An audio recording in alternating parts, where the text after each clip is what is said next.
U.S. and Iran traded attacks over the weekend. U.S. Central Command says it launched more self-defense strikes targeting Iranian radar and drone sites. CENTCOM says those strikes were in response to what it's calling aggressive Iranian actions that included the shoot-down of a U.S. drone. Meanwhile, Iran's Islamic Revolutionary Guard Corps says it launched a retaliatory attack on an air base used by the U.S. Now, a source tells CBS News President Trump made edits to the Memorandum of Understanding between the U.S. and Iran, and that includes changes related to the Strait of Hormuz and the removal of highly enriched uranium. Multiple sources say that agreement also involves potential waivers or sanctions relief for Iran that could allow it to access billions of dollars in frozen assets. That depends on how much diplomatic progress is made.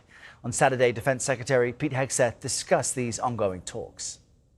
Any deal that the president is willing to make, he's only going to make it if he believes it's a great deal for our country and the security of the world. And only one president was willing to lay it out on the line and ensure after 47 years that Iran is not capable of having a nuclear weapon.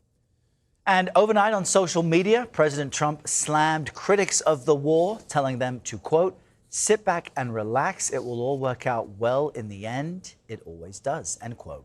CBS News Middle East contributor Courtney Kealy is here with me in studio this morning to help make sense of the latest information. Courtney, good morning. What's interesting as we run through some of the topics that President Trump reportedly edited in this memo of understanding is that they are the crucial sticking points that Iran has resisted the entire time. Do you see any apparent space for a middle ground?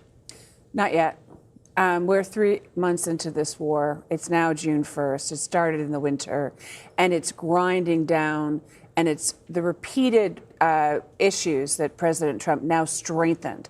He said the Strait of Hormuz needs to be opened. He edited that language to be stronger, more robust, and then he edited the language about the highly enriched uranium. There is a stockpile of it. We know that it's in gas form, kind of in scuba tank form. For it to be removed and safely would be a whole operation. They would need cooperation for that. It's a very delicate operation. Now, President Trump is saying on Truth Social, the U.S. has to have the highly enriched uranium destroyed. So when the draft came out last week, I heard from the Pakistanis that both sides had agreed to a draft. The draft had been delivered. It was a week ago Saturday. And then President Trump got really, he got hit with heavy criticism from his own party. So the question is this playing to a domestic audience? Is this playing to the Republican base? Or is this something that the Iranians can deal with? And the Iranians are saying that, they're saying the same thing over and over again. They want that $12 billion of relief out of the $24 to $25 billion being held. That's what they want. And they're very clear on it, too. So we have both sides being very clear, but not coming any further past a draft to any kind of agreement being a draft. And Trump was very critical of the Obama administration when it did something similar with Iran in relieving money that had been tied up through sanctions. Adding to the delicacy of this is what's happening between Israel and Hezbollah in Lebanon.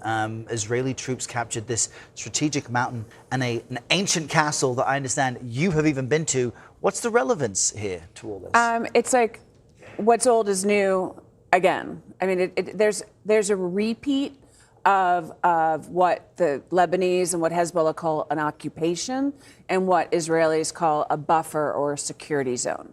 So what happened was this is where I started my career.